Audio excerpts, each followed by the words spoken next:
So ladies first. I'll let you say anything you want to say, and then I promise this will be 5 to 10. Well, I'm not prepared for this, but first, I hope everybody posted their Facebook fundraiser. And if you want to grab some of JR's wonderful books to give away to people who donate on y'all's behalf, please grab some out in the lobby. And couldn't help it, sorry.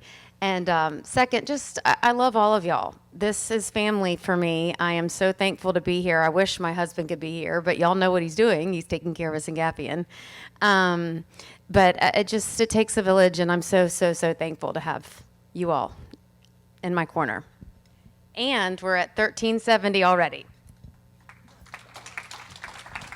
So I think everyone knows Suzanne did a soiree last year and this year. And between those two soirees, how much money did you raise? Well, don't forget my Facebook fundraiser. Okay, what's your total donated? My total is about 800 net. Oh, sorry. My total. Hello. My total is about 800 net.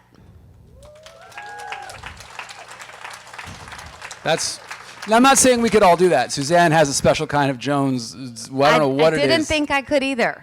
But everybody can do something. Yeah. Go Dogs. That's why she's the board chair, in case anyone was with that, and this fierce drive and leadership. But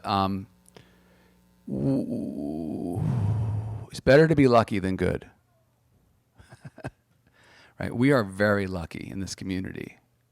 We are very, very lucky. Our lives are hard. Our kids are sick. We are all dealing with really hard stuff. Tony has been melting down while I've been here. It's been really hard.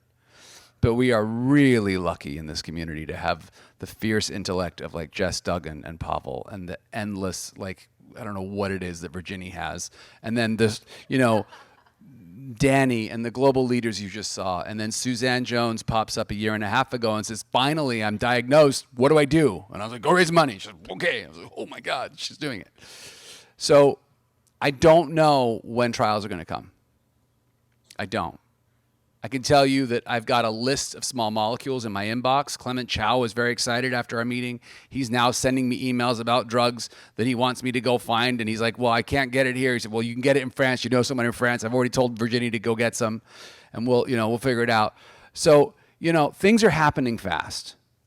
But the whole reason we're here, and I do believe and I do hope that there's many lifelong friendships in this room, right? We are family, as Suzanne just said. But the bottom line, we're here because we want to take the best care of our kids we can today, and we want better drugs for them tomorrow. We have lists. We have paid real money, and we have lists of small molecules that we can either try in our kids ourselves or work with clinicians to try in our kids. That will happen in 2024. Those conversations are live. There are multiple companies working on ASOs. I don't know if that's 2 years out or 3 years out or sooner or later. It's very frustrating. It's been 2 years away for 3 years now. But I think that's what's going to come next. And then it's going to be time to recruit for trials, which is why we all need to be connected. But by the way, if a trial is recruiting 20 and they only recruit 5, that's not going to be a great trial. So numbers matter. It's incredible that people are in this room, but we need to go back. If there's a Syngapian within 100 miles of you, go meet them. Connect with them. Get them into the community. Ask them why they didn't come. Could they not afford it? Did they not see the value in it? They just don't like to travel? What was it? We need to, every single person in this room, by virtue of sitting here, by virtue of having the resources to get here, you are a leader in this community. Congratulations on your promotion. Like, go back and lead. Find every single person within 100 miles of you, pull them in to this community.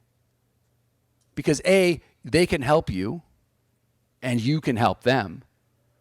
But B, when there are trials that are the ways we will test products and get them marketed to help our kids, we need to fill those trials. It is that simple. And that's just a straight up warm body problem. You got to get them diagnosed, you got to get them engaged, and you've got to get them so we have their name, their email, and their attention when it's go time. I have been sitting in the back of the room at Dravet and Angelman for 5 years. I have been in an Angelman room when they were talking about trials, and I have been in an Angelman room when there were 6 companies recruiting for ASOs. I don't know if you caught it in Transvalia's talk, but little company A did some trial, and then Seaside Therapeutics did some trial, and then Novartis was like, oh, they're doing it, maybe we should do it. And then somebody else jumped in.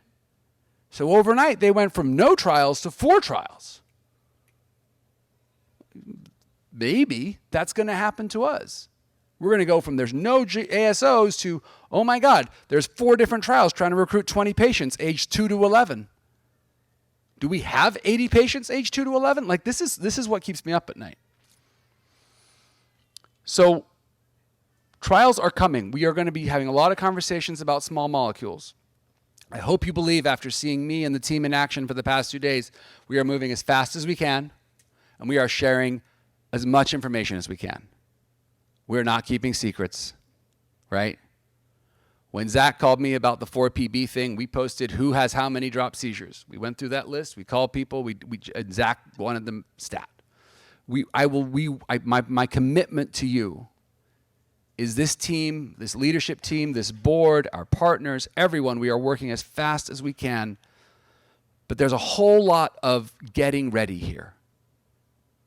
Right? The work, you're like, Mike, we've been working so hard for 5 years. Where are the damn trials? They're coming. And the question is, are we ready? So we all got to go back.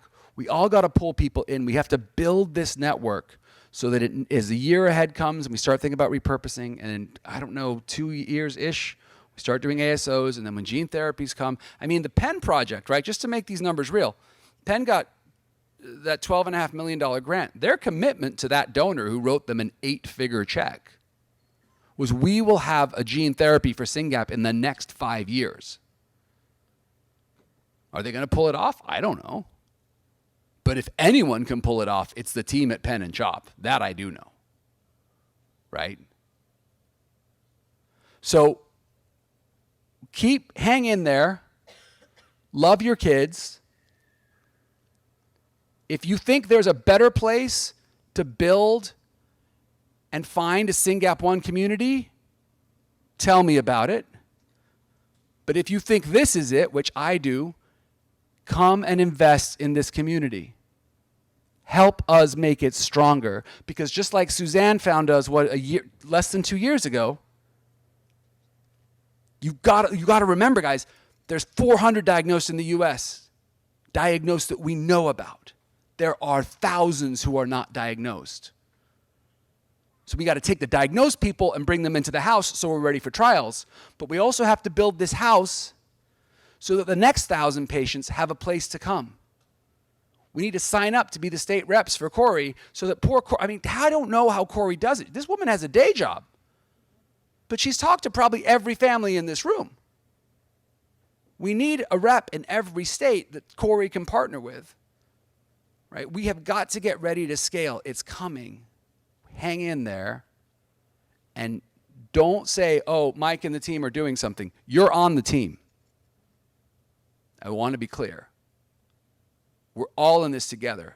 And if the more we work together, the harder we work together, the sooner our kids get better drugs. And that's why this matters. Thank you for being here. Dinner is in 50 minutes. I'll see you soon.